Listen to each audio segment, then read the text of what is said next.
National Weather Service in Birmingham has issued a tornado warning for southwestern Perry County, west central Dallas County, until 4:45 p.m. Central Daylight Time. At 3:58 p.m. Central Daylight Time, a severe thunderstorm capable of producing a tornado was located over Consul, or 14 miles south of Uniontown, moving northeast at 35 miles per hour. Hazard: tornado. Source: radar indicated rotation.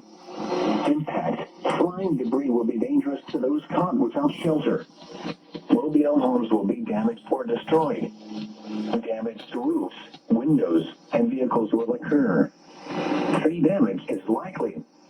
Locations impacted include Marion Junction, Potter Station, Central Mills, Bogue-Chitto, and Safford. Take cover now. Move to a basement or an interior room on the lowest floor of a sturdy building. Avoid windows. If you are outdoors, in a mobile home, or in a vehicle, move to the closest substantial shelter and protect yourself from flying debris.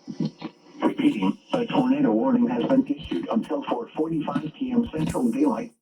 About East Mississippi.